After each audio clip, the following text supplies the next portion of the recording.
सादर प्रणाम। मैं हूं हिमांशु द्विवेदी और आपका स्वागत है एक बार फिर हमारे खास कार्यक्रम चर्चा में। चर्चा के तहत आज हम उस विषय पर चर्चा करेंगे जो आज सुबह से चर्चा का विषय है। चर्चा का विषय एक बार फिर दिल्ली की सीमा पर बैठे हुए किसान और किसान आंदोलन। किसान आंदोलन के 7 महीने पूरे हो चुके हैं और एक बार फिर बड़ी संख्या में किसान दिल्ली बॉर्डर पर पहुंचने की बात कह रहे हैं। 2 जिलों से आज नरेश टिकैत के नेतृत्व में किसानों का जत्था दिल्ली पहुंच भी गया।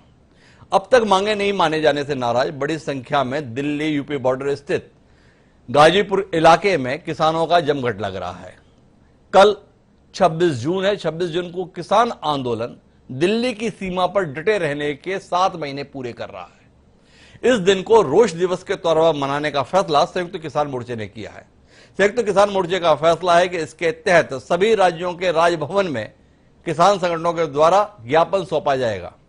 किसानों की मांग है कि 3 कृषि कानून जो संसद के द्वारा पारित किए गए थे उन्हें अविलंब निरस्त किया जाए। एमएसपी को लेकर नया कानून बनाया जाए। भारत सरकार का स्पष्ट तौर पर कहना है कि ये किसान कानून निरस्त नहीं हो सकते हैं। इनमें सुधार के संदर्भ में अगर कोई प्रस्ताव है तो उसके लिए भारत सरकार आधी रात को भी बातचीत करने के लिए तैयार है। केंद्रीय कृषि मंत्री है नरेंद्र सिंह तोमर, उन्होंने एक बार फिर इस दावे को दोहराया। लेकिन दिक्कत यह है कि दोनों ही पक्ष एक बार फिर बैठक की बात तो कह रहे हैं पर बैठक की पहल नहीं कर रहे हैं। भारत सरकार कहती है कि किसान प्रस्ताव भेजें, किसान कहते हैं कि भारत सरकार हमें बुलावा भेजे। अड़चन इस बात की है कि किसान केवल बात करना चाहते हैं इस संदर्भ में कि किसान कानून निरस्त हो और भारत सरकार का कहना है कि किसान कानूनों के संदर्भ में संशोधन पर बात हो। अड़ाअड़ी के दौर के अंतर्गत एक समय पे संयुक्त किसान मोर्चा की ओर से ये दावे किए जा रहे थे कि हम 2024 तक के लिए तैयारी में हैं, लेकिन लगता है कि इस बार किसानों का धैर्य कहीं ना कहीं चुक रहा है। इसलिए एक बार फिर वह शक्ति प्रदर्शन के बहाने भारत सरकार को, केंद्र की सरकार को, भारतीय जनता पार्टी को एहसास कराना चाहते हैं कि वह उन्हें हल्के में लेने की कोशिश ना करे।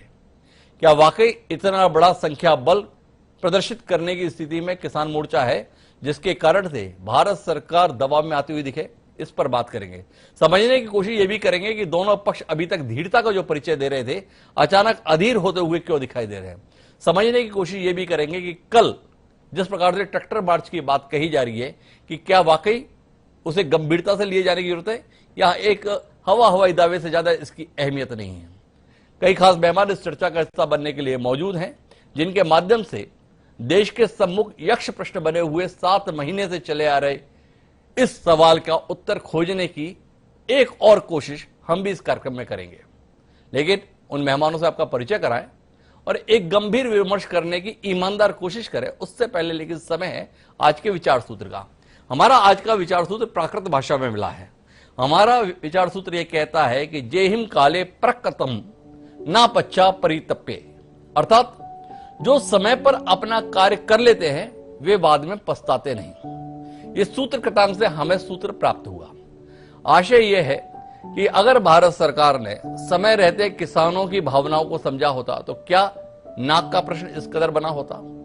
और साथ ही सोचने का विषय यह भी है कि जिस समय पर भारत सरकार के द्वारा 1.5 वर्ष तक के लिए इन किसान कानूनों को स्थगित करने की बात कही गई थी, अगर उसी समय पर कोई समझौते की राह निकालने की कोशिश आंदोलनकारियों ने कर ली होती तो शायद संकट इस तरीके से दिखाई नहीं पड़ता।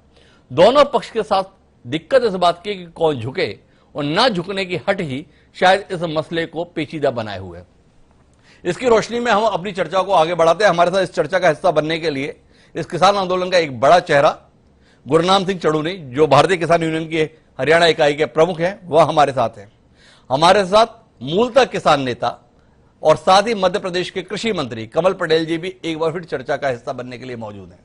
साथ ही हमारे साथ देश के वरिष्ठ पत्रकारों में शुमार और अभी अभी शुरू होने जा रहे द सूत्र नाम के उपक्रम के प्रधान संपादक आनंद पांडे जी भी मौजूद हैं।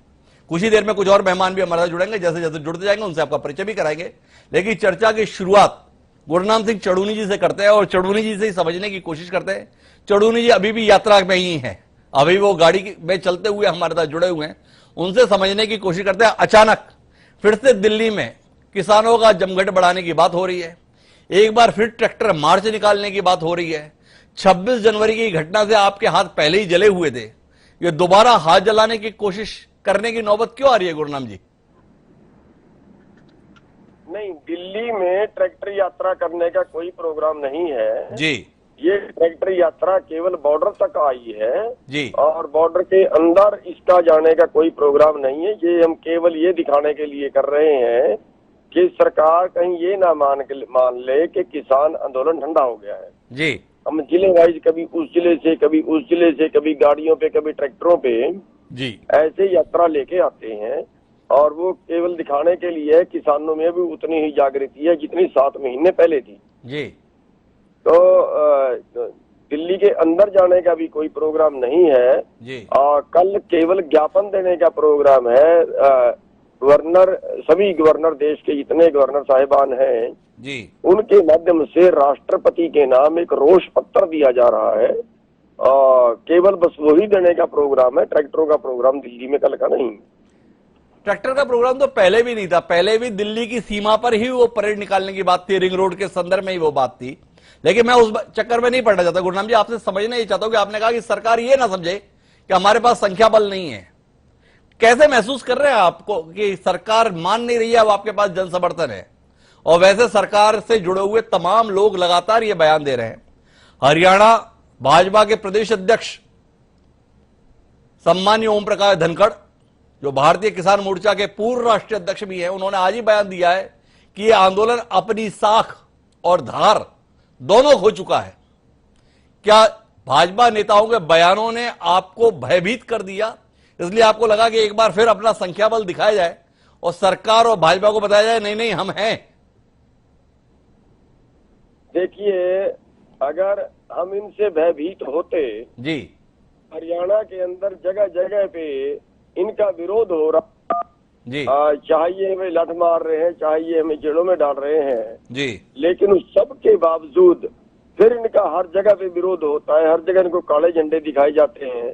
जी, तो डरने वाली बात होती तो वो सब ना करते। जी, एक बात। दूसरी बात ये है कि धनखड़ जी शायद अपना टाइम भूल गए हैं जब वो नंगे होके प्रदर्शन करते थे कि स्वामीनाथन रिपोर्ट लागू करो, और उस वक्त में गेहूं का भाव उन्होंने 2100 रुपए मांगा था जी, और आज उसके 7 साल बाद भी 2100 रुपए नहीं हुआ और आज वो कह रहे हैं किसान आंदोलन अपनी धार खो चुका है। जी। अगर उनको डाउट है कि किसान आंदोलन अपनी धार खो चुका है, अब किसान आंदोलन कमजोर पड़ गया है, अगर उनको डाउट है तो हम चैलेंज करते हैं उनको कि वो कहीं पे प्रोग्राम रख ले, तारीख बता के रख ले, हरियाणा का मुख्यमंत्री रख ले, तारीख बता जी, हम उसको रोकेंगे, वो करके दिखा दें। अगर उन्होंने कर लिया तो हम हार गए, अगर हम कमजोर पड़ गए, अगर हमने ना करने दिया तो फिर वो कमजोर पड़ गए। वो चैलेंज करते हम रख ले। तो गुरनाम सिंह जी खुली चुनौती दे रहे हैं भारतीय जनता पार्टी के प्रदेश अध्यक्ष ओम प्रकाश धनखड़ को, वो कार्यक्रम करके दिखा दे, ऐलान करके। एक और सवाल आपसे करता हूं, फिर कमल पटेल जी के पास चलूंगा। एक और बड़े नेता है भारतीय जनता पार्टी के, हरियाणा के, रामविलास शर्मा उनका नाम है। उन्होंने ये कहा है कि कुछ नहीं रहा किसान आंदोलन, अब भूपेंद्र सिंह हुड्डा का औजार बन के रह गया है। बेहतर है कि हुड्डा जी सीधा नेतृत्व करें और उनके साथ प्रधानमंत्री जी के पास चल के बात करें। क्या कहते हैं आप? हुड्डा जी के इशारे पर खेल रहे हैं आप? देखिए, ये तो बिल्कुल निराधार आरोप है, इनके पास कुछ बचा नहीं है करने को जी। जब हुड्डा के टाइम में आंदोलन था, हमारा गन्ने का आंदोलन था जी, तब यही इनके सारे एमएलए बीजेपी के हमारे धरनों पे आके बैठते थे जी, और कांग्रेस वाले तो हमारे धरनों पे बैठ भी नहीं रहे, ये तो खुद आके धरनों पे बैठते थे। और तब कांग्रेस ये कहती थी कि ये जो है बीजेपी वाले करवा रहे हैं जी। और मैं आपको बता दूं जी कि एक बार ये बता दें कि हमारा हुड्डा से संपर्क हुआ हो जी, ये एक बार बता दें हमारा हुड्डा से टेलीफोन पर ही बात हुई हो जी, तो ऐसे किसी को वैसे मतलब कह देना ये तो एक इसका किसान आंदोलन से मोड़ के ये हर डिबेट को बीजेपी और कांग्रेस कर देते हैं। जो मुद्दे की बात होती है उससे भटकाने के लिए ये हर डिबेट को जो किसान के ऊपर होनी चाहिए, जो किसान की समस्या पे, किसान की समस्या सही है या गलत है, इस पे होनी चाहिए, इसको बदल के ये उसको कांग्रेस वर्सेस बीजेपी कर देते हैं। बीजेपी ने ये नहीं किया था, कांग्रेस ने ये नहीं किया, और हम तो ये कहते हैं कि ठीक है जो है अब इनका राज है, कल कांग्रेस का था या कल किसी और का होगा, तो जो पॉलिसी देश की रही है उस पॉलिसी ने किसानों का बहुत भला नहीं किया है। कांग्रेस के टाइम में भी किसानों की आत्महत्याएं थी जी, और आज भी है जी। हाँ, अलग बात है कि बीजेपी ने उसकी स्पीड 4 गुना ज्यादा कर दी है। वो स्लो चल रहे थे, इन्होंने उसका बड़ा गियर लगा दिया है जी। इतना सही अंतर है, इतना सही अंतर है। हमारे साथ में कमल पटेल जी हैं। कमल पटेल जी ने कभी कृषि मंत्री होने पर गर्व नहीं किया। उन्होंने हमेशा बातचीत में यह कहा कि मुझे किसान नेता होने पर गर्व है, किसान होने पर गर्व है। तो कमल पटेल जी, आपसे जानना है कि भाजपा की सरकार हरियाणा में, भाजपा की सरकार मध्य प्रदेश में जिसका आप हिस्सा, और भाजपा की सरकार देश में, और इसके बावजूद भी किसान सड़क पर, कितनी शर्मिंदगी महसूस होती है आपको किसानों की यह हालत देख के? कितना लज्जा से सिर आपका झुक जाता है कि आपके भाई आपके मंत्री होते हुए 7 महीने से सड़क पर जिंदगी बिताने के लिए मजबूर हैं। कोई दर्द, कोई तकलीफ, कोई दुख कमल पटेल के हृदय में जागता है कि नहीं जागता है? नहीं, बिल्कुल। देखिए, पहले तो मैं बता दूं आपको कि मैं मध्य प्रदेश का कृषि मंत्री हूं। मध्य प्रदेश में हमने प्रधानमंत्री नरेंद्र मोदी जी के संकल्प को जो 2022 तक किसान किया है 2 गुना करने का था, मैं गर्व के साथ कहता हूं जी कि हमने 21 में 2 गुना कर दिए जी। इस बार हमने चना, सरसों, मसूर पहले खरीदा 15 मार्च में। ये किसान नेता बताएं कि आजाद भारत में अभी तक मई में खरीदा जाता था, जबकि गेहूं के पहले फसल आती है। हमने पहले खरीदा और किसानों को 10,000 करोड़ रुपए ज्यादा दिलाया, जो अभी तक व्यापारियों की जेब में जाता था, उद्योगपतियों की जेब में जाता था। हमने गर्मी में मूंग पैदा किया है 8 लाख मीट्रिक टन, और अभी हम समर्थन मूल्य पे खरीद रहे हैं। बाजार में 5,000 चल रहा था। जैसे ही हमने समर्थन मूल्य पे खरीदने का निर्णय लिया, 5,000 से 5.5, 6, 6.5, 7 और आज 7,150 बिक रहा है। समर्थन मूल्य से ऊपर बिकवा दूंगा 15 दिन के अंदर।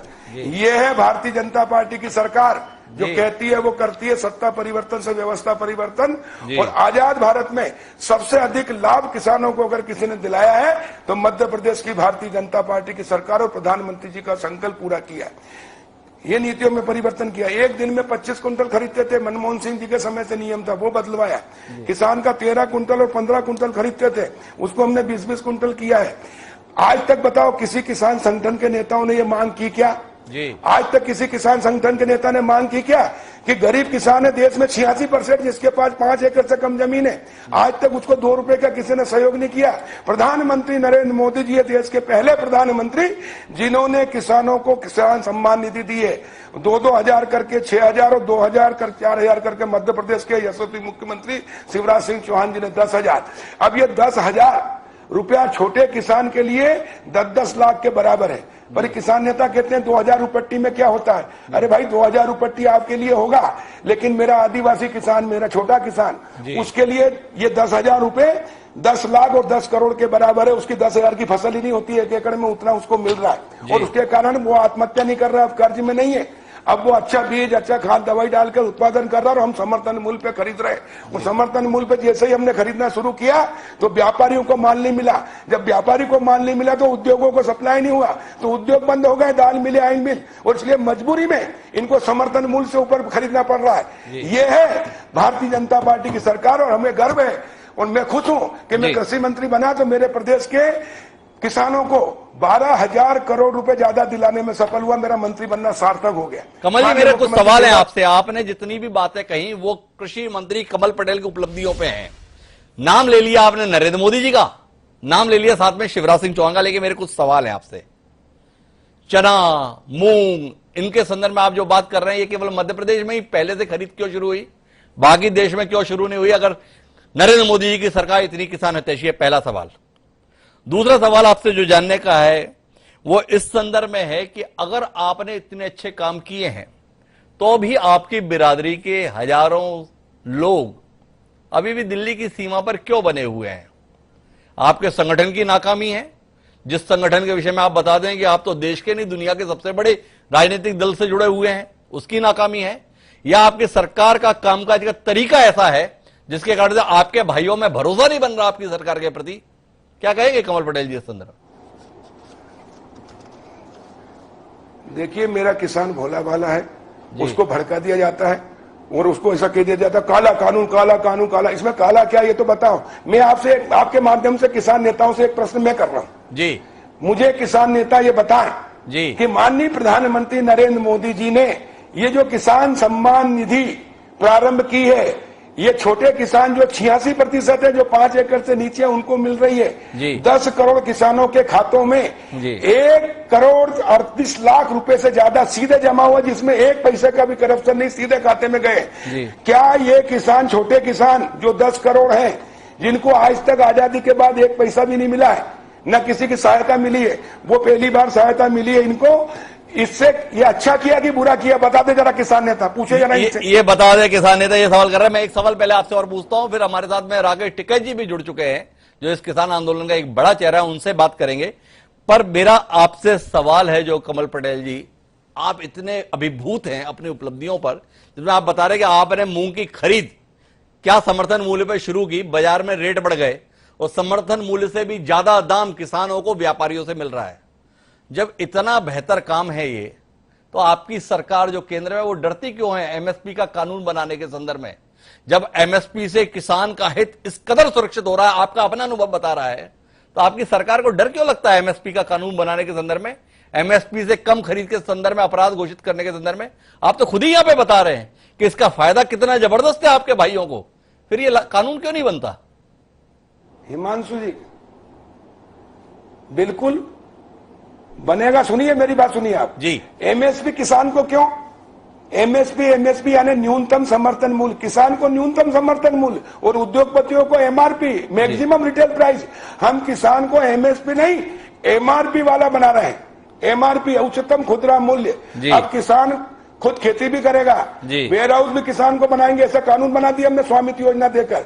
हम किसान को फूड प्रोसेसिंग प्लांट भी डलवाएंगे। हम किसान के बेटे पढ़े लिखे हो गए और किसान खुद एमआरपी पे बेचेगा अपना माल। मैं किसान हूं, मैं गेहूं बेचता हूं तो एमएसपी पे, लेकिन अगर मैं आटा मैदा बेचूंगा तो एमआरपी पे। मैं चना बेचता हूं तो एमएसपी पे, लेकिन मैं बेसन बना के बेचूंगा तो एमआरपी पे। मैं टमाटर प्याज बेचता हूं 2 रुपए 4 रुपए 5 रुपए किलो, लेकिन मैं अगर आलू की चिप्स की फैक्ट्री डालता हूं 5 रुपए किलो, लेकिन 500 रुपए खरीदता हूं, मैं 500 रुपए किलो बेचूंगा। और इसलिए हम किसान को एमआरपी वाला बना रहे हैं और यही तकलीफ उद्योगपतियों को हो रही है और इसलिए इस तरह के लोगों को बहका के, इसलिए लोगों को बहका जा रहा है। ये कमल पटेल जी का कहना है, हम एमएसपी पे तो जाने ही नहीं चाहते, हम तो एमआरपी के लायक किसानों को बनाना चाहते हैं। राकेश टिकैत जी हमारे साथ में। राकेश टिकैत जी, अचानक आप फिर से गुस्से में हैं। पहले आपसे जब बात कर रहे थे तो आप बोलते थे कि हम तो 2024 तक की तैयारी में हैं। अचानक 26 जून को फिर से तेवर में आ गए आप, ट्रैक्टरों का मार्च निकाल रहे हैं, सरकार का इलाज गांव से कराने की बात कर रहे हैं। आपके साथी है शिव कुमार शर्मा, उन्होंने कहा है कि अभी बंगाल में दवाई दी है, अब उत्तर प्रदेश में दवाई देंगे। क्या हो गया अचानक आपका? अचानक इतना बेचैनी क्यों, इतनी परेशानी क्यों? हमको तो बेचैनी है नहीं जी। ट्रैक्टर अगर दिल्ली आ गए तो उससे क्या परेशानी है जी? कहीं में बैठ के किसान है, ट्रैक्टर जब खेत में चलता है जी तो वही सड़क पर भी चलता है जी। क्या 10 साल पुराना ट्रैक्टर चल नहीं सकता क्या दिल्ली के आसपास? जी ठीक है। और जहाँ तक दवाई की बात है, मैं तो हमें बता दूं, हमारा इलाज पार्लियामेंट में होगा। बड़ा अस्पताल है पार्लियामेंट में, बड़े बड़े डॉक्टर बैठे। किसान का इलाज पार्लियामेंट में ही हो सकता है, और जगह तो कोई इलाज होता नहीं किसान का जी। और सरकार का इलाज गांव में होगा। इसमें कौन सी हमने बड़ी बात कह दी जी? आपने कहा कि संसद में किसानों का इलाज होगा। टिकैत साहब, तो संसद में इलाज कर तो दिया। 3 बेहतर कृषि कानून आपकी जिंदगी में जबरदस्त बदलाव लाने के लिए, खुशहाली लाने के लिए, मुस्कुराहट लाने के लिए, जेबों में पैसे लाने के लिए भारत सरकार ने ला दिए, ऐसा भारत सरकार का दावा है। इलाज किया तो उन्होंने, पर उस इलाज पर आपका भरोसा कहां आया? दवाई तो है वो आज भी मुजफ्फरनगर और हरियाणा की मंडियों में, उत्तर प्रदेश की मंडियों में, पूरे देश में मंडियों में अनाज मंडियों में पड़ा, खरीदार तो कोई है जी। मंडियों में है वो खरीद है। भारत सरकार ने रेट तो तय कर रखे, लेकिन खरीद की कोई गारंटी नहीं है। और अधिकारी उस पर लग रहे कि इनको गेहूं तो 2000 रुपए का है और 1700-1600 रुपए क्विंटल बेच दो इसको। 3 दिन से लग रहे। कल वहाँ चुनाव होंगे, नामांकन होना उनका, कह रहे जो डीएम का जो डीसी का ऑफिस है खाली कर दो, किसान अनाज ले रहे वही डीसी के ऑफिस में। तो हमने कह दिया भाई खाली नहीं करना, इसको बिकवा दो या लाठी चलवा दो जी। तो ये हाल है। देश के प्रधानमंत्री जी कह रहे कि पूरे देश में कहीं पे भी बेच लो, एमएसपी है, थी और रहेगी जी। और एमएसपी मिल नहीं रही अपने जिले में भी, भाई वो जगह बता दो कहाँ पे बिकेगी जी। किसान को नुकसान है, आप रेट में फसलें बेच रहा किसान जी। चना भी यहाँ पे सस्ता ही गया मध्य प्रदेश में भी जी। सरसों भी जब किसान का थी तो 4,500-5,000 में लुट गई जी। अब महंगी होगी जब व्यापारी जो बड़े उद्योगपति थे उनके वहां पर चली गई। मध्य प्रदेश के कृषि मंत्री यहाँ बैठे हैं राकेश टिकैत साहब, आपकी बिरादरी से ताल्लुक रखते हैं, नाम उनका कमल पटेल है, आप जानते हैं किसानों के हित के लिए कुछ भी करने के लिए तत्पर रहते हैं, ऐसा उनका दावा है। उनका कहना है कि इससे बेहतर तो काम ही नहीं हो सकता था। अभी आप भी सुन रहे थे, वो कह रहे थे कि एमएसपी की क्या बात, हम तो एमआरपी पे ले जाना चाहते हैं किसानों को, उसके लिए व्यवस्था बना रहे हैं। आपका भरोसा क्यों नहीं आता इनकी बातों पर? आदमी तो ठीक है, गलत पार्टी में चले गए, आदमी तो ठीक है ये जी। अपना कह रहे सरकार की बात। देखो जिसके साथ में है भाई उसकी वोट डपकी तो बजानी पड़े। ठीक है, जो कह रहे हैं इनको कहना चाहिए, मंत्री है तो इनको कहना चाहिए, अपनी बात रखनी चाहिए, इनको मजबूती से अपनी बात रखनी चाहिए कमल पटेल जी को। और ये है कि उम्मीद है इनसे कि भाई कुछ ना कुछ हाथ पर हलाते रहो, कुछ फायदा हो जाए किसान का। जी। जो कुछ सरकार की पॉलिसी वो तो करेगी, लेकिन ये पढ़ रहे इनको ज्ञान है, किसान है ये, और कुछ ना कुछ फायदा होना चाहिए। अपना जो ज्ञान है उसका लाभ किसानों को मिले, कोई योजनाएं लेकर आए और सरकार से, भारत सरकार से कुछ झटके, यहाँ प्रदेश से भी कुछ झटके, और किसानों को जितना भी लाभ दुआ सकते हैं तो ठीक है, इन्हें लाभ दुआना चाहिए, किसानों को लाभ दिलाना चाहिए। मैं आनंद पांडे जी के पास जाऊं उससे पहले राकेश टिकैत साहब आपसे एक बार फिर सवाल करना चाहता हूं कि कल आप रोष दिवस मना रहे हैं, 26 मई को भी आपने दिवस मनाया था। ये दिवस मनाने से क्या होगा? क्या भारत सरकार के तौर तरीकों से आपको समाधान की कोई उम्मीद जाग रही है, या आपको लगता है कुल लड़ाई तो 2024 तक चलनी है और आपको ऐसे ही इवेंट करते रहना है? नहीं, ये इवेंट है, किसानों का आंदोलन को इवेंट लगता है आपको? जी, यही तो है कि किसान अगर अपनी व्याख्या व्यक्त कर रहा है, अपना आंदोलन कर रहा है, तो उसको इवेंट करते हैं। तो अगर ये इवेंट है तो ये इवेंट होते रहेंगे, और ये 26 तारीख भी इनको याद रखी जाएगी। अगर ये इवेंट है तो ये इवेंट मनाया जाएगा। कल 7 महीने हो गए, 8 महीने भी होंगे, और ये 36 महीने और आंदोलन चलेगा। अगर ये इवेंट है तो ये इवेंट ही किसान मनाएगा। भाई उत्तर प्रदेश में दी जाएगी, यही उत्तराखंड में दी जाएगी। अगर सरकार देश में बीजेपी की होती तो वह जरूर बात सुन लेती। सरकार है मोदी की, ये बीजेपी वाले जो बट्टे हुए हैं ना सब, इनको पहले अपने नेताओं को छुटाना चाहिए, वे कैद में हैं। अगर सरकार किसी पार्टी की होती तो वह जरूर बात करती। ये किस गलत फहमी में है कि सरकार इनकी है? इनकी सरकार तो है ही नहीं, ये तो इवेंट बताते हैं। और जो एंकर जो बच्चे हैं ये बन गए हैं इनके प्रवक्ता, इनको तो जरूरत है ही नहीं किसी को बोलने की। और बीजेपी के लोगों से तो हम बात करते ही नहीं, क्योंकि उनकी सरकार नहीं। हम करेंगे सरकारों से बात, हम करेंगे भारत सरकार से बात, उनका कोई प्रतिनिधिमंडल होगा हम उससे बात करेंगे।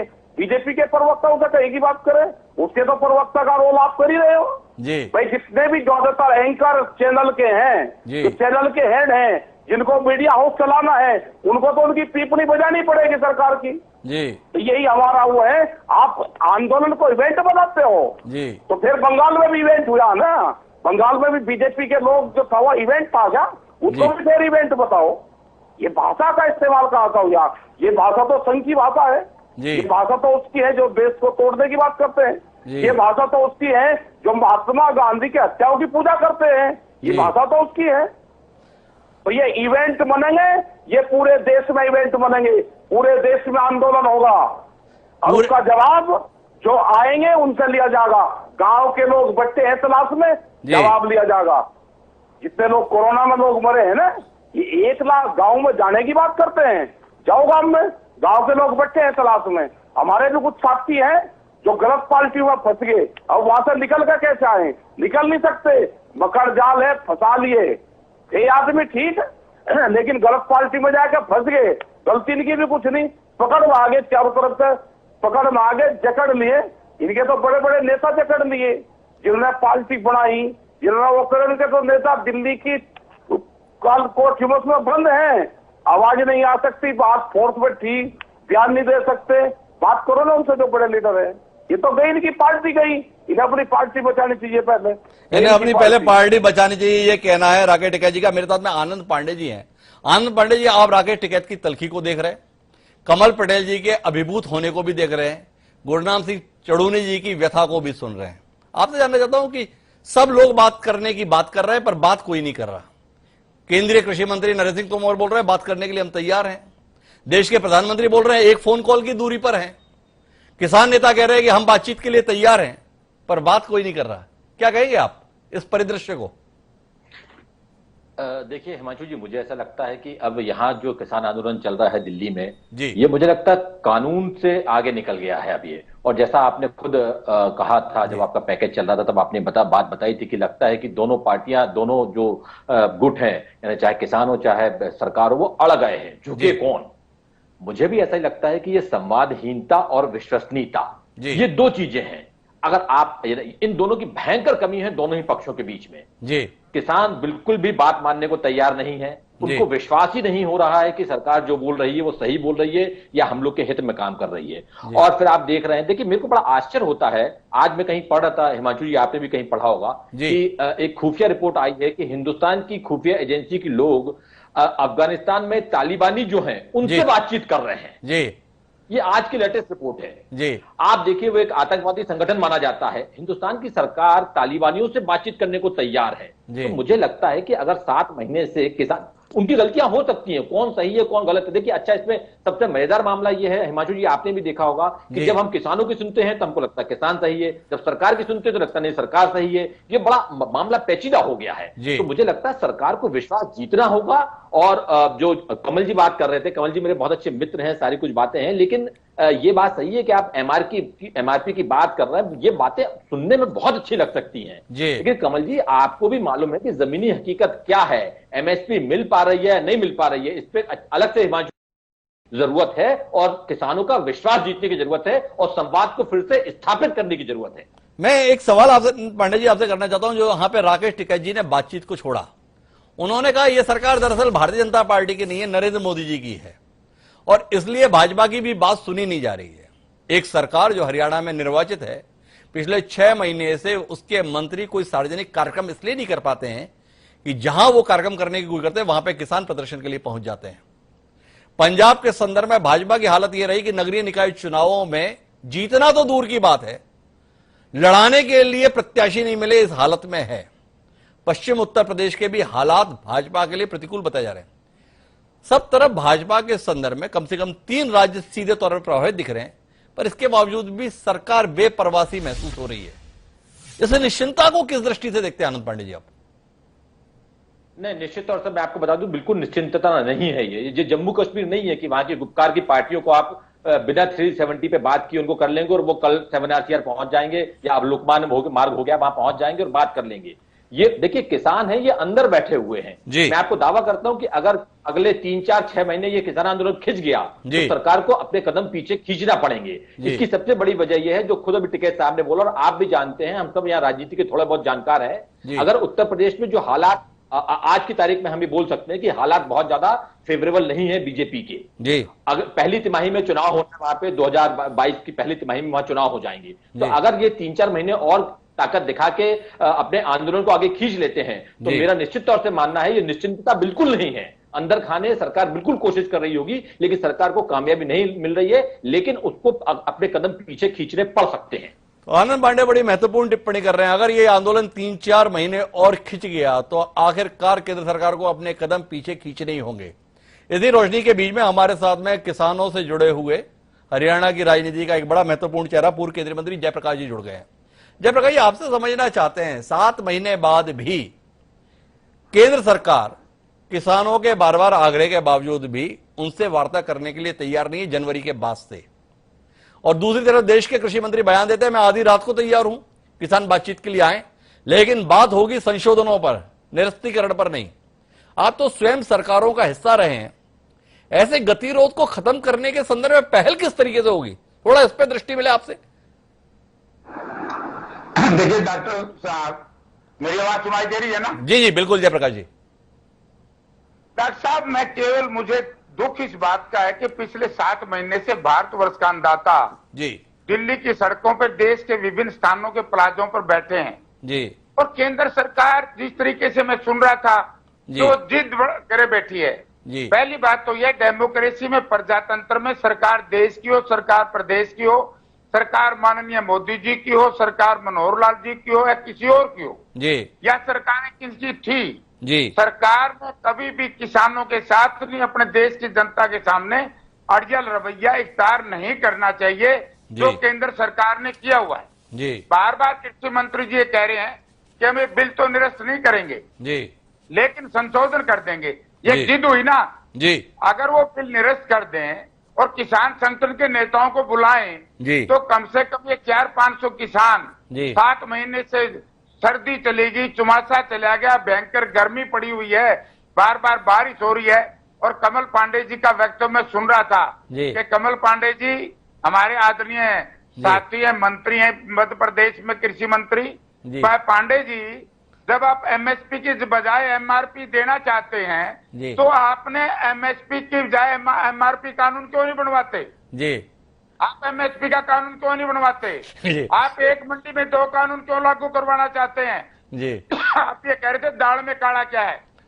दाढ़ में काढ़ा केंद्र सरकार के कृषि मंत्रालय की नीयत में खोट दिखाई दे रहे किसानों को। एक मंडी में जब 2 किसान जाएंगे, एक को एमएसपी मिलेगा, दूसरे को एमएसपी नहीं मिलेगा। ये क्या तरीका है? जी। बार बार केंद्र सरकार किसानों को बहका रही है, बार बार केंद्र सरकार किसानों को ये कह रही है कि हम तो बात करने के लिए तैयार हैं, 1 कदम की दूरी पे, 1 काल की दूरी पे। अरे भैया, जब तालिबानी से बात कर सकते हो तो हमारी भारतवर्ष के किसानों से केंद्र सरकार बात नहीं कर सकती। ये एक ड्रामा है। कमल पांडे जी मंत्री हैं, कृषि मंत्री हैं। मैं कमल पांडे जी से कहना चाहूंगा कि कमल पांडे जी, जिद का रवैया मत अपनाओ। जिस तरीके से वेस्ट बंगाल में भारतीय जनता पार्टी को नाको चने चबा दिए वहां के किसान और मजदूर ने, वहां के मझौले व्यापारी ने, आज इस देश का किसान समझ चुका है कि केंद्र की सरकार केवल 4-5 जो कारपोरेट हाउस हैं, बड़े घराने हैं, उनका बिजनेस करवाने के लिए ड्रामा कर रही है। अगर आप एमआरपी देना चाहते हैं, मैं आपका स्वागत करूंगा जी, लेकिन इसको कानून का दर्जा दो। लेकिन उसे कानून का दर्जा दो। जयप्रकाश जी, मेरे 2 आपके साथ में सवाल हैं। एक तो मेरे आपके साथ जानकारी थोड़ी साझा करनी थी। हमारे साथ 2 अतिथि हैं, एक का नाम आनंद पांडे, दूसरे का नाम कमल पटेल है। तो कमल जी अलग हैं और पांडे जी अलग हैं, एक ये आपकी जानकारी में लाना था। कमल पटेल जी है। दूसरा आपसे जानना चाहता था कि ये बार बार किसान नेता भी बोल रहे हैं कि आपका बंगाल में इलाज हमने किया, जयप्रकाश जी भी बता रहे हैं कि बंगाल में आपका इलाज किया। तो आपसे जानना चाहता था कि बंगाल में इलाज केवल भाजपा का हुआ या किसानों ने कांग्रेस का भी इलाज कर दिया? क्योंकि बंगाल में भाजपा को तो फिर भी 74-77 सीटें आई, कांग्रेस को 0 सीट आई। तो आपने एमएसपी का कानून अपने 55-57 साल के राज में नहीं बनाया, क्या उसका इलाज भी बंगाल में आपको हुआ?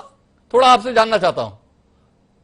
देखिए, बात ये थी मानसू जी, कांग्रेस पार्टी तो एक सहयोगी दल के रूप में लड़ रही थी जी, और कांग्रेस पार्टी जिस तरीके से अकेली चुनाव नहीं लड़ रही थी जी, तो इसलिए कांग्रेस की तो वहां चर्चा नहीं, क्योंकि वहां चुनाव लड़ रहे थे माननीय नरेंद्र मोदी जी, माननीय अमित शाह जी, पूरा मंत्रिमंडल जी, और वो लड़ रहा था टीएमसी के खिलाफ जी। तो इसलिए आप इसको इस तरीके न उलझाओ जिस तरीके से केंद्र सरकार किसानों को उलझा रही है। मैं केंद्र सरकार को कहना चाहता हूं, कृषि मंत्री बैठे हैं, इनको कहना चाहता हूं कि कृषि मंत्री जी, समय रहते किसानों की बात सुनो। जिस भी प्रधानमंत्री ने अपने जनता की आवाज को नहीं मानना, नहीं सुना, प्रजातंत्र में मतदाता कब सरकार को रगड़ा लगाता है? वो जब लगाता है जब चुनाव आ जाए। आपके 5 स्टेटों के चुनाव हैं, पंजाब में तो मुझे ऐसा लग रहा है कि भारतीय जनता पार्टी और उसके सहयोगी दल बढ़ ही नहीं पाएंगे। यही हाल तो उत्तर प्रदेश में। टकैत साहब यहाँ बैठे हैं और टकैत साहब को पता है कि स्वर्गीय चौधरी चरण सिंह का जो मतदाता था जी, जिसने पूरे उत्तर भारत में एक बड़ी क्रांति लाई, आज वो सारा मतदाता संगठित हो चुका है। बार बार ये धर्म के नाम से, ये मजहब के नाम से, ये जात पात के नाम से, इस तरह क्षेत्रवाद के नाम से जो भारतीय जनता पार्टी चाहती है कि हम इस देश में सत्ता लेंगे, तो भी इसमें सत्ता इनको नहीं मिलेगी। आज हम लोग भी हिंदू हैं, बार बार मंदिर की चर्चा करते हैं। मैं एक बात पूछना चाहता हूं भारतीय जनता पार्टी के लोगों से, आज देश में बेरोजगारी दर कहां पहुंच चुकी है? आज देश का नौजवान बेरोजगार है। मंदिर में जाएंगे, मंदिर बहुत हैं, पहले उनकी पूजा कर, तो वहां से राम की पूजा हो जाएगी, हम भी राम जी के भगत है। लेकिन रोजगार कौन देगा? रोजगार मंदिर नहीं देगा, रोजगार मोदी जी ने देना पड़ेगा। अगर मोदी जी देश के लोगों को रोजगार नहीं देंगे तो आप ये समझिए किसान का पूरा भाव नहीं देंगे। किसान के साथ जो ज्यादती हो रही है, कब तक इस देश का किसान, इस देश का मजदूर, इस देश का व्यापारी, इस देश का नौजवान बेरोजगार कैसे सहन करेगा? तो इसलिए आज कांग्रेस की बात नहीं है, आज टीएमसी दूसरी पार्टियों की बात नहीं है, आज एक केंद्र सरकार जो सत्ता में है उसका विरोध है, वो किसी भी रूप में हो। उसका विरोध है। जयप्रकाश जी, मैं कमल पटेल जी और गुरनाम सिंह चड़ोनी जी के पास जाऊं उससे पहले एक सवाल आपसे करना चाहता हूं। आज 25 जून है, आपातकाल को लेकर भाजपा बड़ा याद करती है आपको, पर मेरा सवाल यह है कि 7 साल की भाजपा की सरकार से आपकी शिकायत है कि उसने एमएसपी का कानून नहीं बनाया। 55-57 साल आपने राज किया और एमएसपी का कानून नहीं बनाया। क्या इसको लेकर कोई अपराध बोध है आपके अंदर? क्या इसके लिए आप देश के किसानों से माफी मांगेंगे कि हमारा पास जब मौका था तब हम किसान के हित में, इस देश की किसानी के हित में यह फैसला नहीं ले पाए और इसके लिए हम क्षमा प्रार्थी हैं? मैं जी, हम ये बताना चाहेंगे पटेल साहब को, जो बार बार ये कह रहे हैं बीजेपी वाले कि पहले कानून नहीं था। पहली सरकार के ऊपर किसान का विश्वास था। जब स्वर्गीय श्रीमती इंदिरा गांधी भारतवर्ष की प्रधानमंत्री थी और देश में अन्न का बहुत अभाव था, तो उन्होंने इस देश को एमएसपी दिया था और इस देश के अन्नदाताओं को सरकार के ऊपर विश्वास था। आज जो 3 काले कानून लेकर के आए, जो पूर्ण रूप से, संपूर्ण रूप से पूंजीपति के, ये उसके जो कारपोरेट हाउस है जो देश और दुनिया में व्यापार करेंगे, आप एक बताइए कि उस वक्त आवश्यकता कहां पड़ी थी? आज जरूरत पड़ी है कि ये जो 3 कानून लेकर के आए हैं इसको फेडरल फॉर्म ऑफ गवर्नमेंट में से, जो क्षेत्रीय ढांचा है उसमें से स्टेट मैटर था, ये स्टेट मैटर निकाल लिया, ये सेंटर के अधीन कर दिया 3 कानून। तो इसलिए इन लोगों का सरकार पे विश्वास नहीं है। पहली सरकारों पे विश्वास था, काम ठीक चल रहा था। ये विश्वास सरकार पैदा कर देगी तो किसान अब इनकी बात को मान लेंगे। तो जयप्रकाश जी ने निचोड़ ये निकाला है कि उनकी जब सरकार थी तब किसानों का भरोसा था और इन्होंने काम ऐसे कर दिया कि किसान का भरोसा नहीं रहा, इसलिए एमएसपी के कानून की मांग कर रहे हैं। मैं गुरनाम सिंह चड़ोनी जी के पास जाऊं उससे पहले जयप्रकाश जी ने जितने सवाल उठाए हैं उस पर एक बार कमल पटेल जी का नजरिया जानना चाहता हूं। कमल पटेल जी, हर किसी के निशाने पर आप हैं, आदमी आप ठीक है, पार्टी आपकी गलत है, एक तो राकेश टिकैत जी कह दिए और जयप्रकाश जी ने बोल दिया कि कुल मिलाकर बहला रहे हैं, अगर एमएसपी के स्थान पर एमआरपी देना चाहते हैं आप एमआरपी का कानून बना दो। क्या कहेंगे कमल पटेल जी?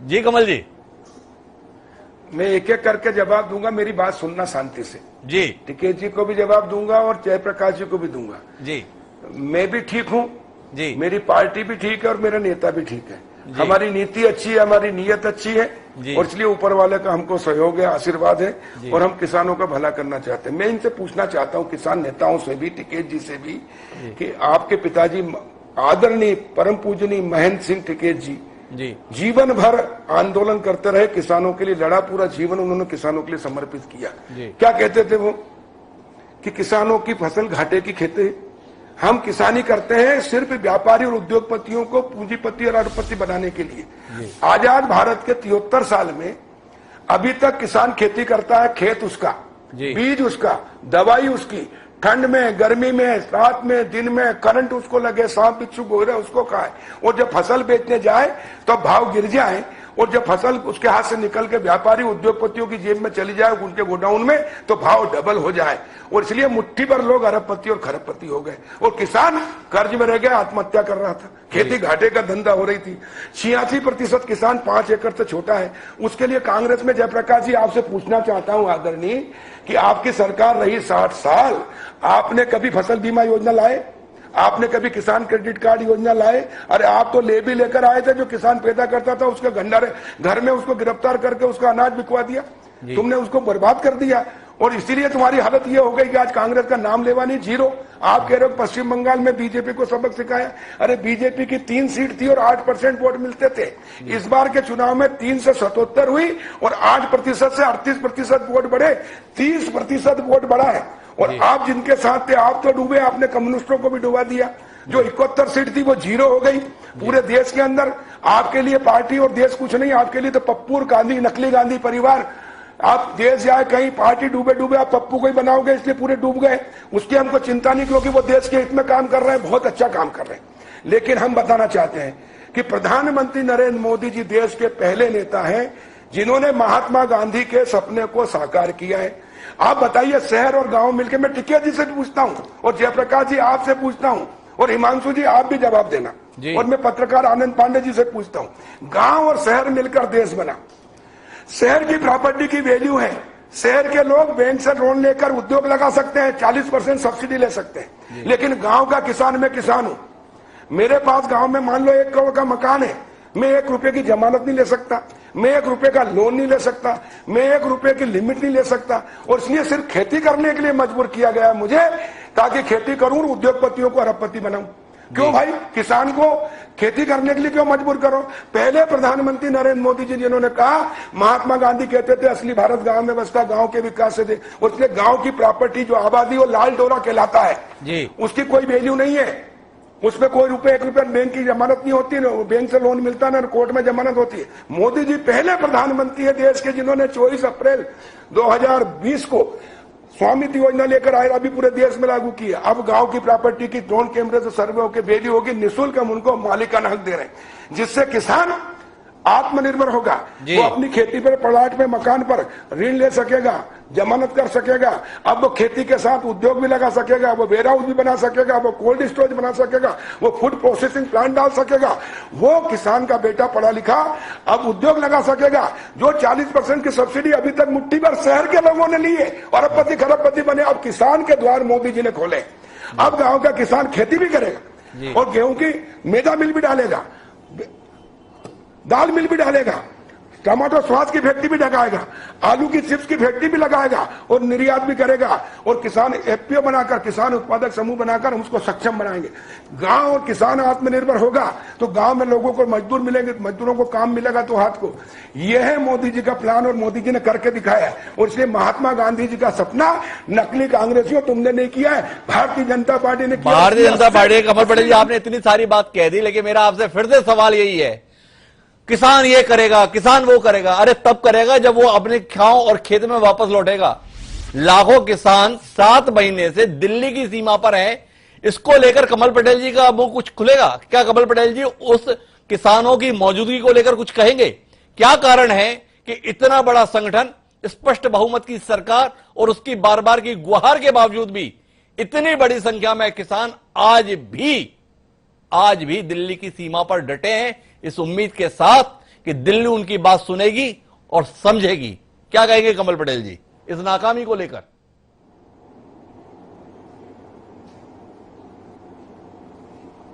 मेरा एक प्रश्न है, हाँ मैं पूछ रहा हूं, मेरा भी प्रश्न का जवाब टिकैत जी दें और जयप्रकाश जी दें जी। हरियाणा पंजाब में जी आड़त प्रथा है जी, वो आड़त प्रथा किसान के हित में नहीं है जी। सरकार समर्थन मूल्य पे ये कह रहे थे एमएसपी बंद हो जाएगी, कहां एमएसपी खत्म हुई? हमने पूरा धान इसमें एमएसपी पे खरीदा, हमने करोड़ों टन गेहूं खरीदा एमएसपी पे। लेकिन ये आड़त प्रथा होने के कारण आड़तियों के पास जाता है जी, कमीशन आड़तियों के पास जाता है और पंजाब हरियाणा का किसान को गुलाम बना रखा है। और इसलिए ये आड़तियों के इशारे पर किसानों को बहका, ये आड़तियों के इशारे पे किसानों को बहका रहे हैं, ये बार बार कहा जाता है भारतीय जनता पार्टी के नेताओं के द्वारा। गुरनाम सिंह चड़ूर जी मेरे साथ में है, इस आंदोलन का मुख्य चेहरा है। गुरनाम जी, आपसे जानना चाहते हैं, आज भी भारतीय जनता पार्टी से जुड़े हुए लोग इसे किसान आंदोलन मानने के लिए तैयार नहीं है।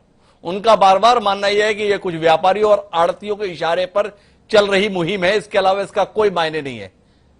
क्या है सच इसका? मैं ये कहना चाहूंगा कि ये जो बीजेपी के माननीय मंत्री जी हैं जी, ये पता नहीं कौन से स्कूल में झूठ बोलना सीख के आए हैं जी, मुझे समझ नहीं आती जी। आज हरियाणा में मक्का मंडी में पड़ा हुआ है जी, और ये कहते हैं हम एमएसपी पे सब कुछ खरीद रहे हैं जी। आज मक्के का भाव 1850 रुपए है जी, और मंडी में 1100 रुपए बिक रहा है जी। हरियाणा में भी पड़ा है, पंजाब में भी पड़ा है जी। इस साल उत्तर प्रदेश में 18% गेहूं खरीदी है जी। इस साल उत्तर प्रदेश में धान बिल्कुल नहीं खरीदा है जी। बिहार में धान बिल्कुल नहीं खरीदा है जी।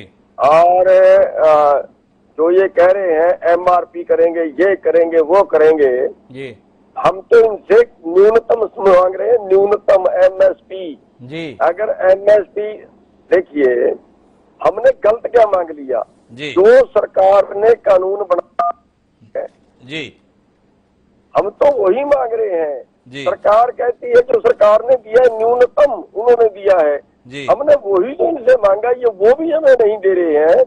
आज जो मार्केट में गेहूं बिका है वो 1700 रुपए बिका है। मैं उत्तर प्रदेश का जो उदाहरण दे रहा हूँ कि 14% गेहूं बिका है MSP पे और 86% गेहूं बिका है MSP से नीचे। उसका कौन जिम्मेवार है? हम वही गारंटी मांग रहे हैं कि वो 100% लोगों को MSP पे मिलना चाहिए था।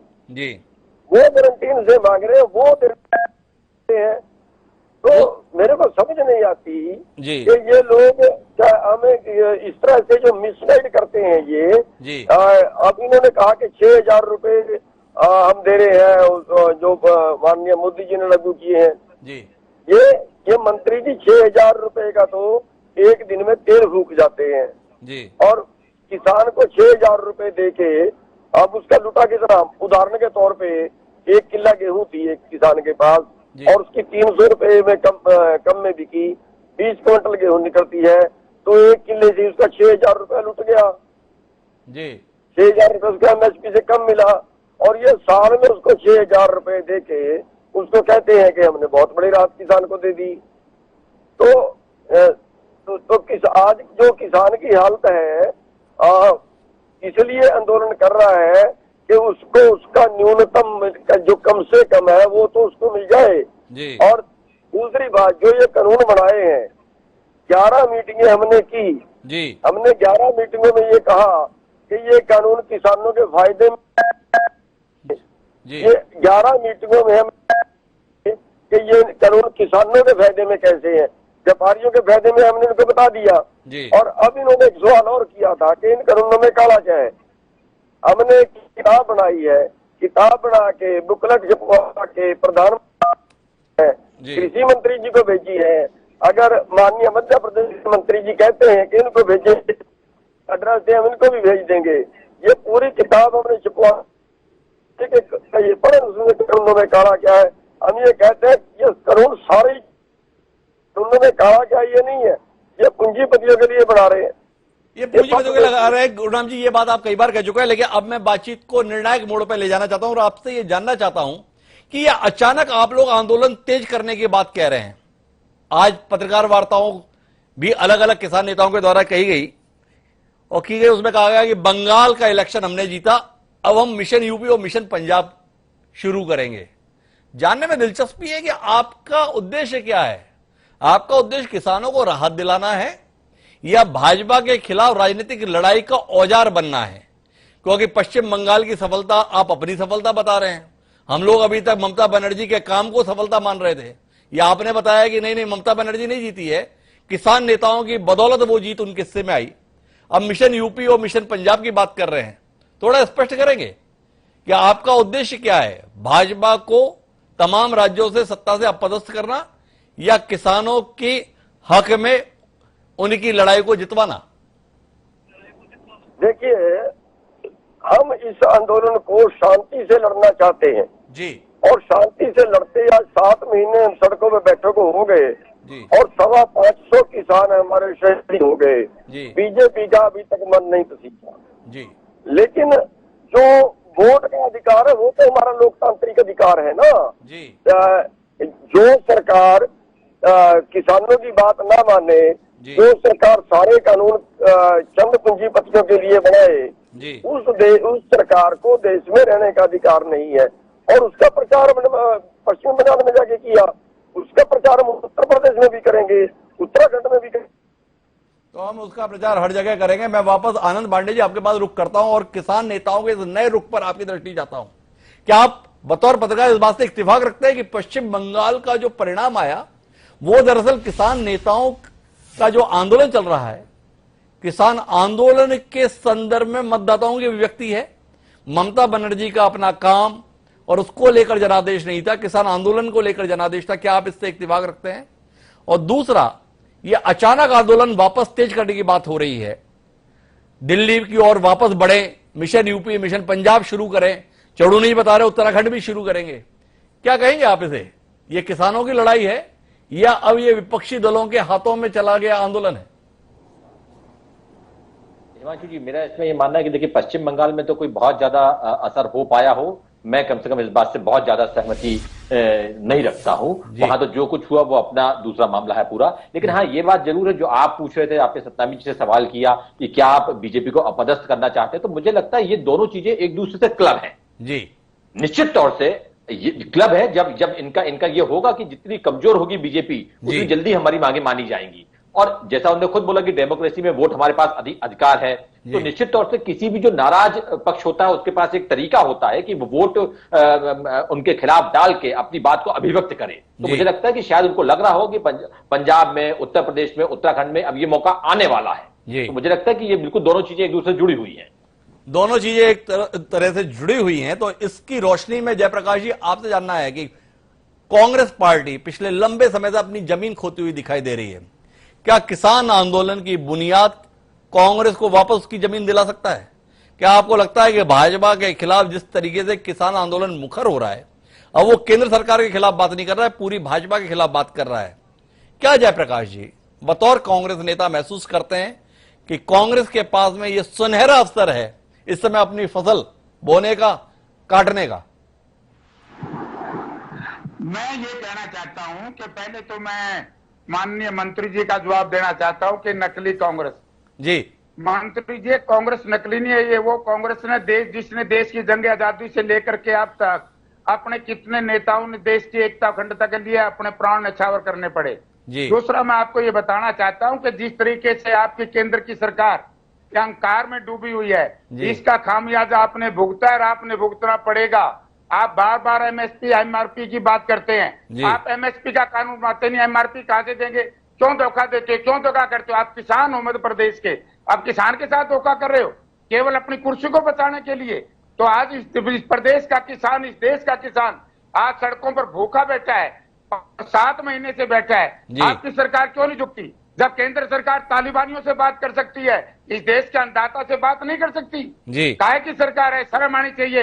आज इस देश का अन्नदाता बैठा है दिल्ली के किनारे, आप तालिबानियों से बात करते हो, हमारे किसानों से बात क्यों नहीं करते? इसका जवाब दें।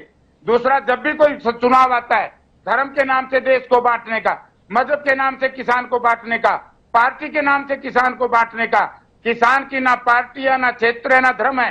भारतवर्ष का किसान सारा किसान है, उसकी कोई जात और धर्म हो। आज किसान इस सरकार के ऊपर विश्वास नहीं है, इस सरकार में विश्वास खो चुका है और सरकार किसान में अपनी आस्था पैदा नहीं कर सकी।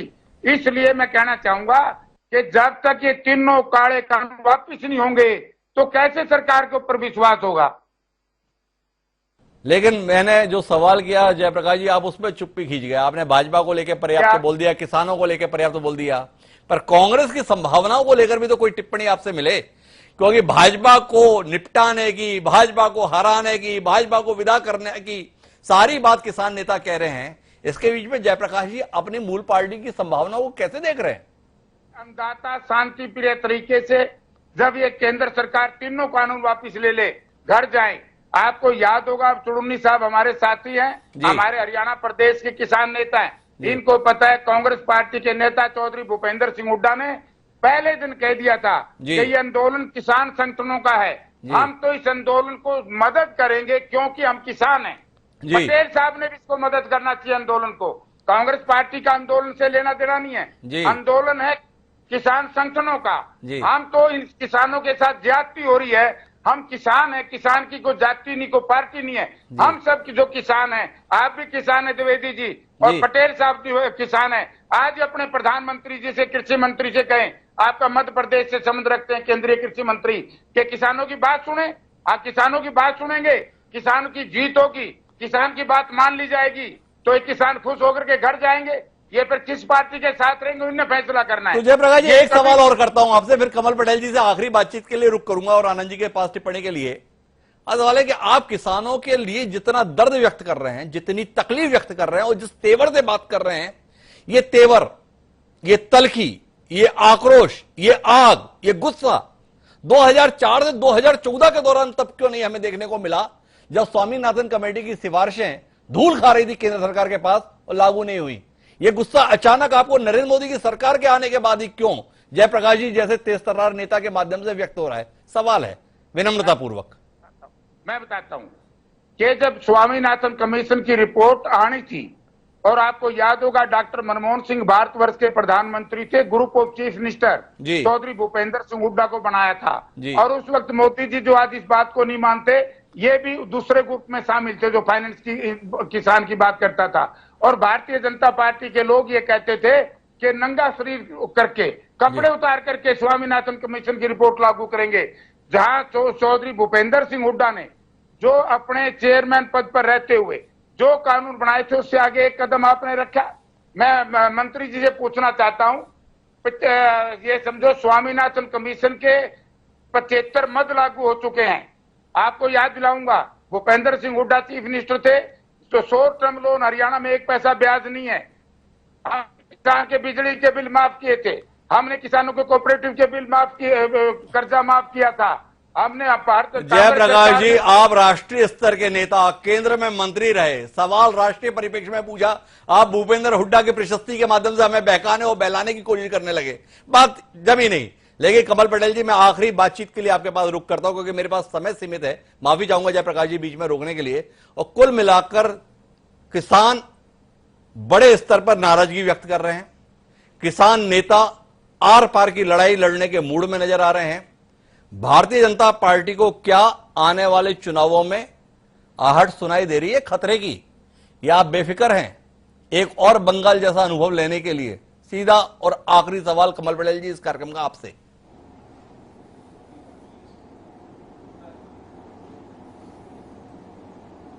जी कमल जी।